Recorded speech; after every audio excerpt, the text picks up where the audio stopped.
Hey all, I know it's been a brief spell since I have done another video, but I thought I would come outside and enjoy the elements a little bit while it was not too cold, surprisingly enough. But the reason I wanted to do this video is because I wanted to address an issue that is a very hot topic in the disability community, and that is the home-based community services. For those of you that don't know what that is, it's a service that's provided by Medicaid plans through the various states, such as my home state of Florida, that provides a lot of different things in addition to, of course, coverage for medical care.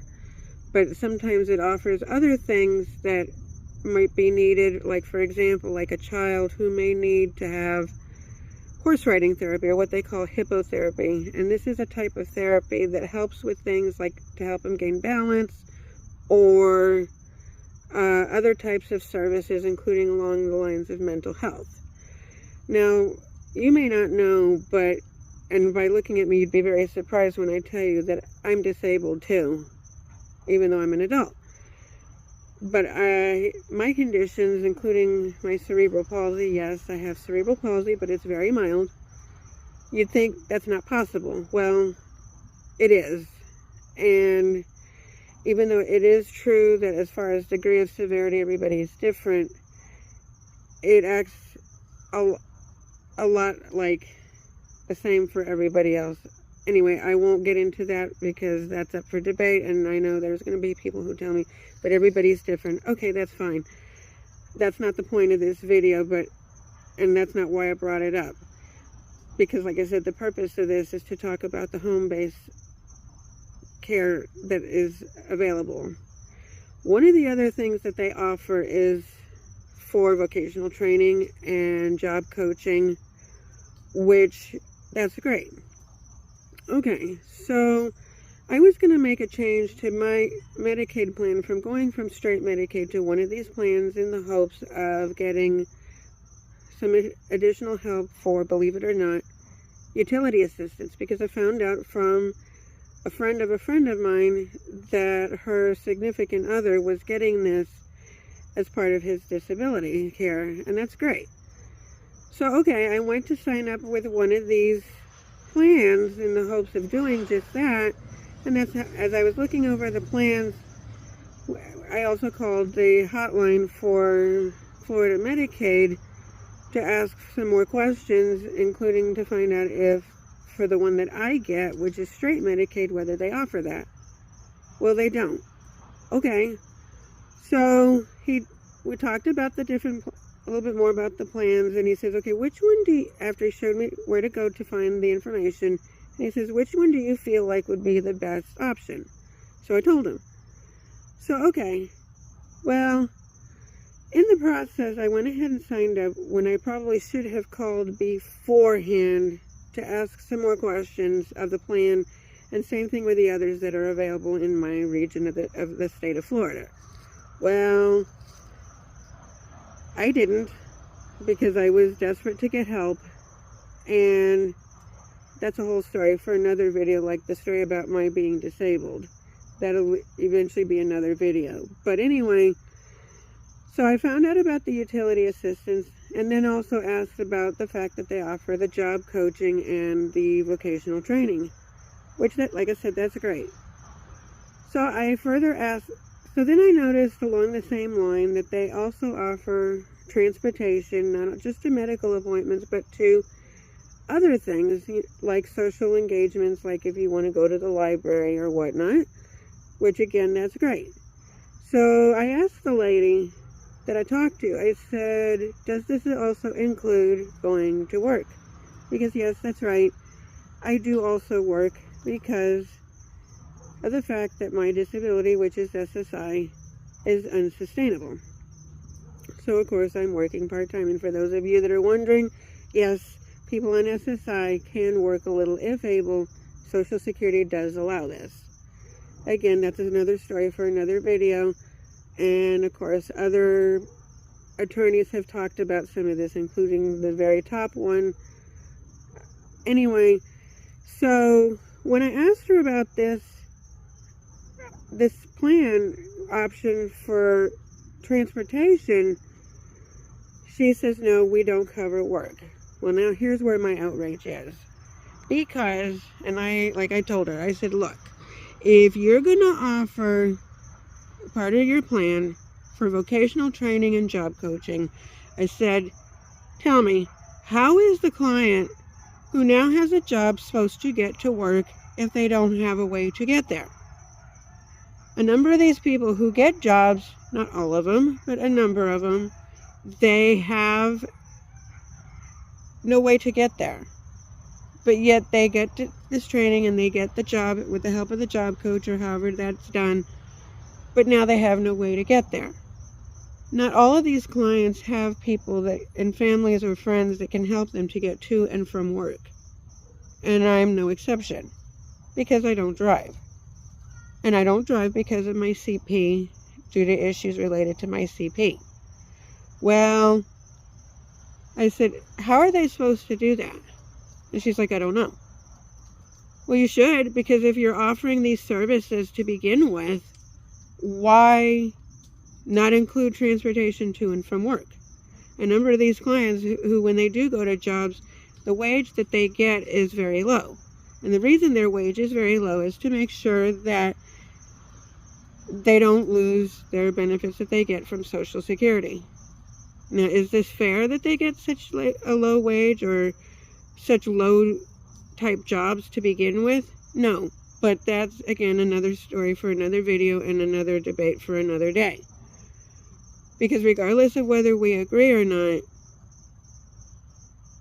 we should be able to have access to services that help us to get around our community, whether it be to and from a job or to and from a doctor's appointment or to a library or to, as she said, even a support group, which I thought was intriguing, that they're okay with doing transportation to help somebody get to and from a library and to and from a support group, and yet sit there and provide services for job training and to help them get a job, but yet not to work.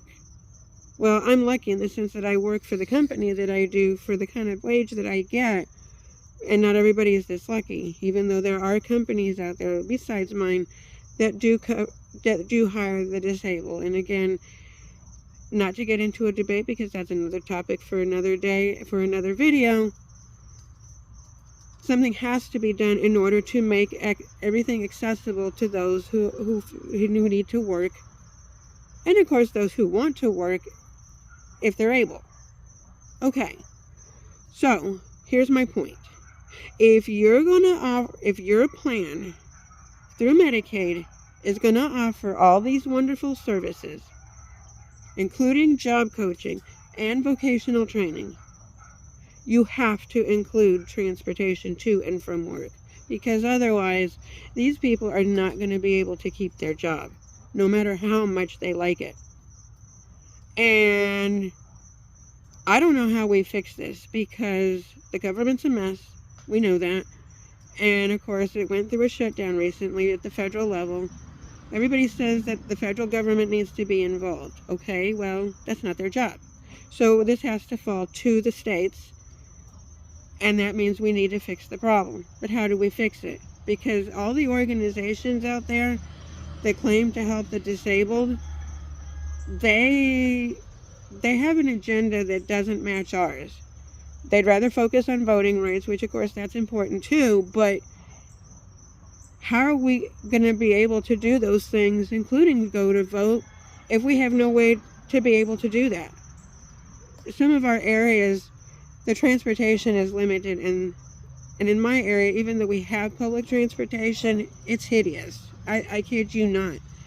And just to take the bus, I would literally have to walk across the street to get where I need to go, to get the bus, and then instead of it picking people up along the way to get until I get to where I've got to go, no, you literally have to take the bus to go downtown to get to the bus depot, and then you look for your next bus to get to where you have to go. When you get done, depending on where it is, you're going to be gone for 3 hours. Well, like a number of people who are disabled, I have pets. And yes, they are my service animals. I consider my cats my service animals. But again, that's another topic for another day. But for me to take a bus, it would be 3 hours from the time that I got that bus till the time I got home. Which means that like for my job, I'm not going to be getting home until like 4 or 5 o'clock in the morning. That's ridiculous. This cannot be as something that continues on a regular basis, because how can we get to our jobs? How can we get home if we have to go through this? And of course, some of you might say, well, why not use paratransit? Well, guess what? Just because somebody is disabled, not everybody qualifies for paratransit. And I fall into that category because, as you can tell by looking at me, I don't look like I'm disabled. So, even though I could go ahead and go through the process to try to go through the interview, but guess what? That's right, I have to apply. And it may mean that my doctors have to fill out paperwork too, to say, yes, she needs this and all that. And even though they can sit there and fill out that paperwork for me, do you know that just because they fill that paperwork out and I fill out my portion, that doesn't mean I'm going to be guaranteed to get service? What kind of deal is that? We live in a time where we have the Americans with Disabilities Act, and yet this law doesn't do enough to protect us on all fronts because nobody's willing to enforce it.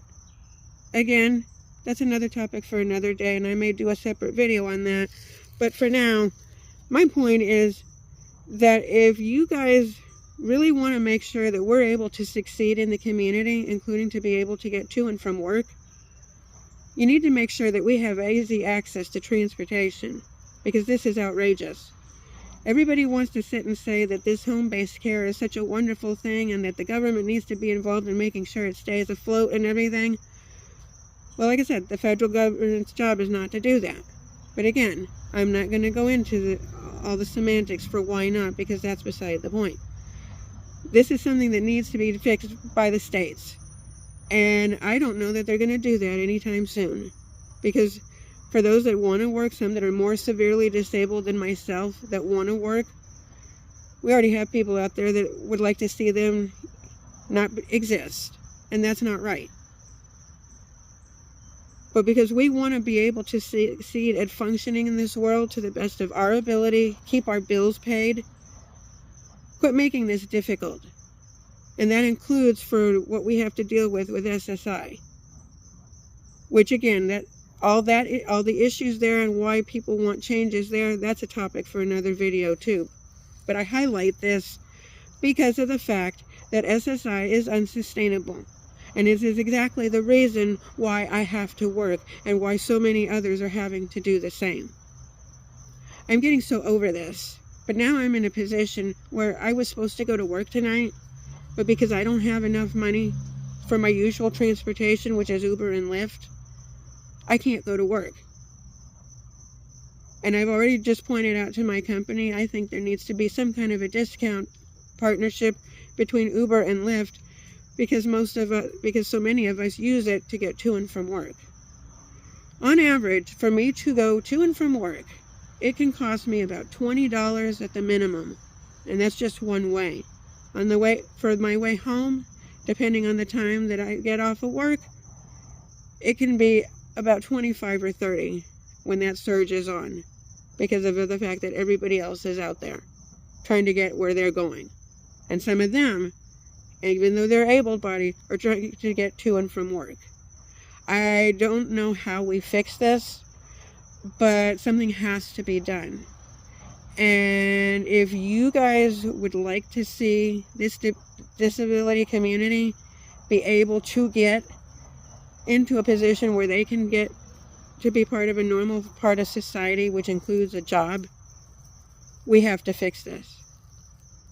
Because at the end of the day, if we don't have our job to pay our bills, the homeless population that you have right now, that you guys are complaining about, is going to get even bigger. And we cannot have this. Because at the end of the day, you're going to have too many people on the street, and not enough shelters and not enough other places to take them in because of the fact that a certain person in this current administration wants to criminalize homelessness. Some people in this country can't even afford utilities because of the fact that the utility companies are just outrageous with their prices. And I'm no exception. We have to fix this because otherwise we're going to lose our country in more ways than one. We all have a right to exist whether we're disabled or not.